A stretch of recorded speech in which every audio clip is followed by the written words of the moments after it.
अस्सलाम वालेकुम everyone, this is मिया अकबर। आज हम उर्दू 101 के लेक्चर नंबर 41 के पार्ट बी के बारे में पढ़ेंगे। होप्स आपको समझ आ रही होगी। चलिए शुरू करते हैं। मुश्ताक हम यूसी इस तरह से अच्छे होंगे, इस तरह दूसरों से अलग हैं।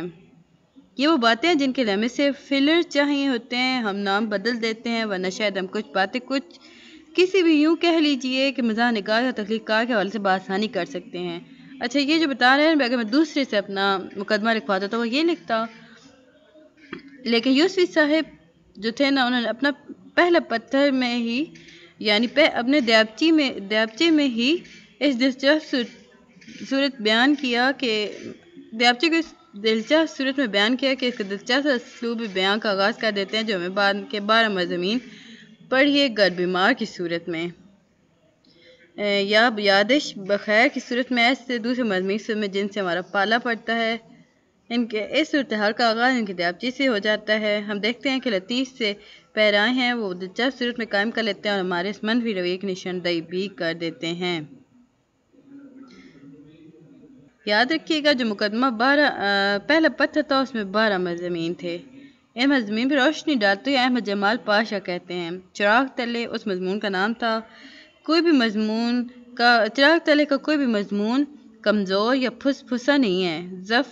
तंज और ज़राफ़त, कसौटी और फ़न की जांच पर ये सब भला कम उकास पूरा करते हैं। उर्दू की मज़ाह नसर खुशकिस्मती से ये पहला मजमुआ ज़राफ़त है जिसको इसकी फ़जीलत और बर्तरी का शर्फ हासिल है। अहमद जमाल पाशा कहते हैं मुश्ताक अहमद यूसुफ़ी को। अब मुश्ताक अहमद यूसुफ़ी का जो पहला मजमुआ था वो चिराग तले था। दूसरी किताब उनकी खाक में बदहन है। ये किताब 1929 में मर्ज़ वजूद में आई। 8 मज़ामीन का ये मजमुआ है। इसे आदम जी अवार्ड भी मिला है। अब अवार्ड बजाते खुद इस वजह से अजीम हो जाते हैं कि वो कुछ ऐसी अजीम हस्तियों को मिलते हैं। यहाँ पे बता रहे हैं कि अवार्ड कैसे अजीम होते हैं। इस दयाबचे अलमारूफ बदस्त जुलेखा की दाद न देना भी कुफर होगा। ये ज़ई फतेहपुरी कह रहे हैं। अब वो क्या कहते हैं जी, कौन सा दयाबचा है उसका पढ़ते हैं हम थोड़ा सा। साथ इसकी काफिर अदाएँ भी ऐसी होती हैं कि खैर तो गैर खुद मुसन्निफ़ भी अपने आप पर रश्क आ जाए।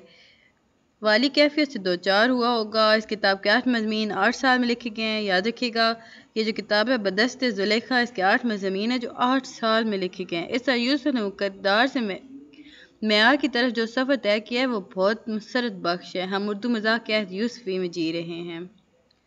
लेकिन वो दयाबचा जिसे उन्होंने बदस्त ज़ुलेखा का नाम दिया है, ये 8 मज़ामीन का है। ये हम पीछे पढ़ चुके हैं।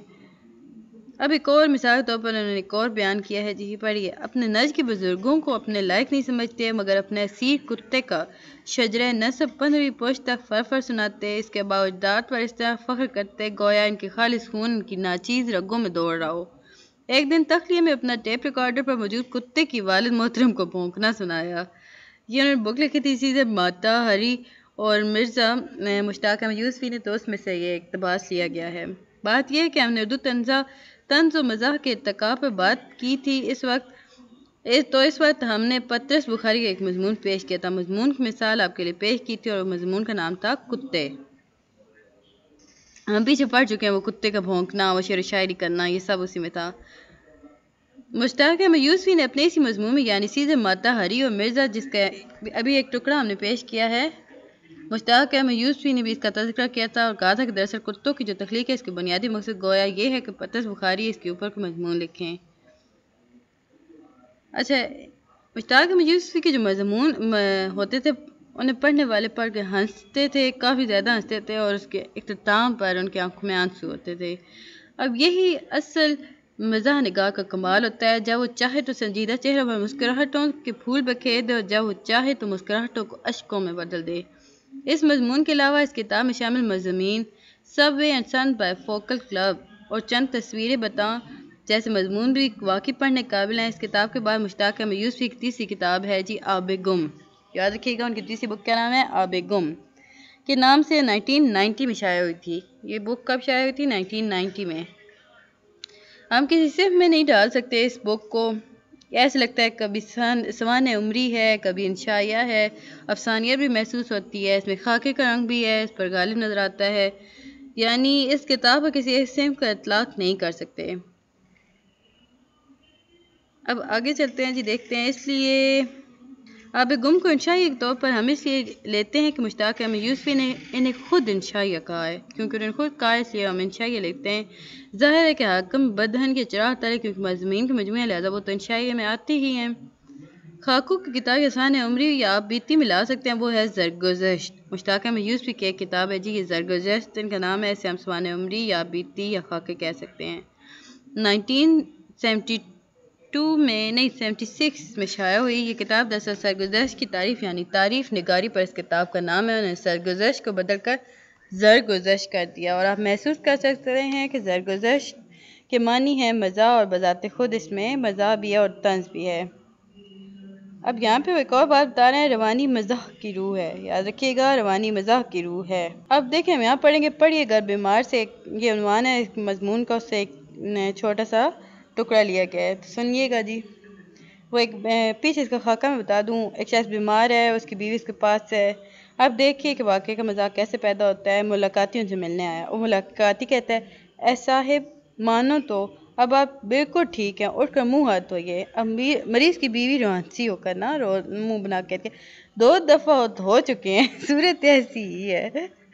یعنی وہ کہہ رہی ہے کہ 2 دفعہ منہ دھویا ہے، لیکن ان کی اب صورت ہی ایسی ہے، اب کیا کیا جا سکتا ہے۔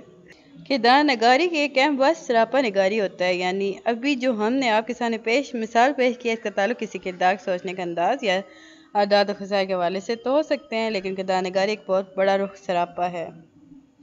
اعداد و خسائل ہیں، اب خواہ شکل و صورت ہے یا اعداد و خسائل ہیں، وہ کسی بات کرتے تو یہ مزاح کا دامن ہاتھ سے نہیں چھوڑنے دیتے تھے۔ اب یوسفی نے ایک سراپا نگاری کی ہے تو وہ کردار بھی دیکھ لیتے ہیں جی۔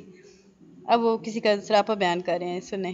ماموں کے کان توئے کی مانند تھے، ناک فلپس کے بلب جیسی، آواز میں بینک بیلنس کی کھنک، جسم خوبصورت سراہی کی طرح، یعنی وسط پھیلا ہوا، انہوں نے مونچھیں رکھ لی تھی جو برابر تاؤ دیتے دیتے کاک کھولنے کے اسکریو جیسی ہو گئی تھی۔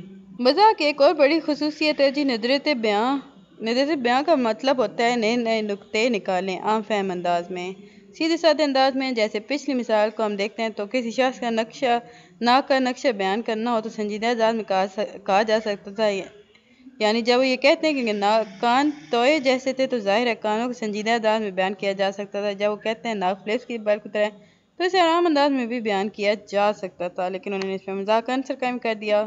جگہ کہتے ہیں بیشتر صفحات کے کونے کتے کے کانوں کی طرح مڑے ہوئے تھے، چال جیسے قرۃ العین حیدر کہانی پیچھے مڑ کے دیکھتی ہو، ایک کسان بکری کا نوزائیدہ بچہ گردن پر مفلر کی طرح ڈالے ادھر سے گزرا، بیوی کو پہلے ڈھو کر لے جانا ایسا ہی ہے جیسے کوئی ایوریسٹ سر کرنے نکلے ہوں اور تھرماس میں گرمی گھر سے برف کی ڈلی رکھ کر لے جائیں۔ ان کے بنوں کے چہرے کو اگر واقعی چاند سے تشبیہ دی جاتی تو یہ وہ چاند تھا جس میں بڑھیا بیٹی چرخہ کاتتی نظر آتی۔ اب میس کمیونیکیشن کے ایک اسکالر تھے، انہوں نے کہا تھا کہ وہ کہا کرتے تھے نا کہ خبر یہ نہیں ہوتی کہ کتے نے کسی آدمی کو کاٹ لیا، بلکہ خبر یہ ہوتی ہے کہ آدمی نے کتے کو کاٹ لیا۔ کافی گہری بات ہے جی۔ مزاح کے بلیک ہیومر کا مطلب یہاں بتایا گیا ہے کہ مزاح کے بلیک ہیومر اسے کہتے ہیں، مزاح کی اس قسم کو کہتے ہیں جس میں مزاح کے پیرائے میں سنجیدہ بات ہو۔ اب دیکھیں یوسفی صاحب یہاں پہ ہمیں مشرقی پاکستان کی صورتحال کا نقشہ بتا رہے ہیں، ان کی غربت و افلاس کے عالم میں اپنی زندگی جیسے وہ گزارتے وہ بتا رہے ہیں۔ 1966 میں ہمیں کار اور فیری سے مشرقی پاکستان کا دورہ کرنے کا اتفاق ہوا۔ 600-700 میل کا سفر میں کوئی فرلانگ ایسا نہ تھا کہ جس میں اوسطاً 5-6 آدمی سڑک پر پیدل چلتے نظر نہ آئیں، اوسطاً 20 میں سے ایک پیر میں چپل ہوں گے، نہ ہمیں کسی کے پورے تن پر کپڑے نظر آئے سوائے میت کے۔ راستے میں 3 جنازے ایسے دیکھے جن کے کفن کی چادر 2 مختلف رنگوں کی لنگیاں جوڑ کر بنائی گئی تھی۔ اس وقت کی غربت کتنی زیادہ تھی۔ آب گم میں مشتاق احمد یوسفی کہتے ہیں کہ بینک کے دفتر کے سامنے 4 فٹ اونچے تھڑے پر ایک شخص مچھلی بیچ رہا تھا، اس کی بنیان میں بے شمار آنکھیں بنی تھیں، اس کے ہاتھوں پر مچھلی خون اور لہج کی تہ چڑھی ہوئی تھی، ہاتھ بہت گندے ہو جاتے تو انہیں لنگی پر رگڑ کر تازہ گندگی کو پرانی گندگی سے پونچھ لیا تھا۔ ایک بات ہمارے سامنے لا رہے ہیں کہ وہ واقعی انتہائی اندوناک لمحے تھے یوسفی صاحب نا۔ یہاں پہ مزاح نگار کی ایک اور خوبی بتائی گئی ہے کہ وہ خوبی ہے سنجیدگی۔